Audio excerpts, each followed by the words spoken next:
naman ako sa harap ninyo para magbigay na naman ng isang impormasyon na baka hindi nyo pala nalaman. Pero bago ko simulan, humihiling lang po ako ng kaunting pabor na i-subscribe ang malit na channel ni Ate Stella ninyo. Pakiclick na rin ang notification bell para sa susunod updated po kayong lahat sa mga bago kong i-explore o i-share sa inyong mga informasyon na baka hindi nyo pa nalalaman at mapagkunan nyo kahit kaunting idea man lamang. Maraming salamat po sa inyong lahat. Guys, huwag na tayong paligoy-ligoy pa, simulan na natin ang ating topic ngayon. Ang ating topic ngayon ay nanggaling sa ating isang subscriber. Narito po ang kanyang katanungan. Madam Stella, itanong ko lang po kung mahalaga ba sa mga babae ang sukat ni Junjun ng isang lalaki. So yan po ang kanyang katanungan, kung mahalaga ba raw sa mga kababaihan ang sukat ni Manoy. So ayon sa ilang pag-aaral, 5 inches ang pangkaraniwang sukat ni Manoy sa lalaking taga-Asia o Asia, no? At kasama na dito ang Pilipinas. Ang range daw ng normal ay nasa 4 to 5 inches, bagaman hindi po ito 100% check na datos. So ang ibig sabihin guys, ang sukat ng piston ng mga kalalakihan na nakatira dito sa Asia, sabihin na nating Japan, Korea, o ano pa man yan, basta dito sa Asia, kasama na ang Pilipinas, ang average size lang talaga is nasa 5, no? So yan po ang nakasulat sa aking nabasa o pagsaliksik, yun, kaya ang normal talaga is yung 4 to 5 inches lamang. So, ibig sabihin, dito po yan sa Asia sa atin, no? Iba naman po yung doon, yung mga malalaki. Malalaki. So, yun, no? Ngunit, ito na. Ngunit, alam nyo ba guys, na ang sukat ni Junjun ay pinapahalagan ba talaga ito ng mga kababaihan? Yan ang tanong.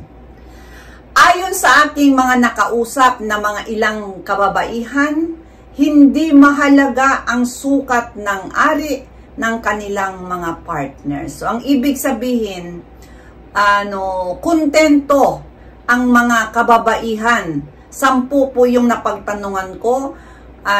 Ibig sabihin, kontento po sila at hindi po sila nagrereklamo sa sukat ng kanilang mga mister. Ngunit ito po ang sinasabi po nila. Mas mahalaga pa raw, ito real talk talaga ito, mas mahalaga pa raw ang haba ng dila ng lalaki kaysa doon sa sukat ng kanilang piston. Ito may nagbiro man yun, pero halos sa 10 na pagtanungan ko, 7 po yung nagsabi na mas masarap daw yung dila na matigas kapag kinakain yung tahong nila. So yan po yung narinig ko guys, at ito real talk talaga, kaysa doon sa piston ng kanilang mister. Kaya kapag kinakain daw yung sa kanila at magaling daw magpalabas ng dila o paikot-ikot yung dila doon sa tinggil nila, yun talaga daw sila nakakaraos. At minsan hindi pa nakakaraos sila doon sa tunay na labanan. So yan po ang aking nakuhang impormasyon, no? Pero guys, naiintindihan ko kung bakit may ilang mga lalaki na nag-alala sa sukat ng kanilang piston. Dahil ito ay isa sa pinakamahalagang parte sa katawan ng isang lalaki. Ngunit huwag mag-alala dahil kaming mga babae, hindi sukat ng iyong ari ang makapagbibigay ligaya sa amin, kundi ang sukat ng inyong pagmamahal. So, yan po ang mas mahalaga sa amin. Hindi po sukat doon sa piston ninyo, kundi ang sukat kung gaano kalaki ang inyong pagmamahal sa amin. So, ang advice ko lang po, tanggapin ang ibinigay ng Diyos at buong buo itong ibigay sa iyong minamahal. Yan lang po ang aking mai-advise.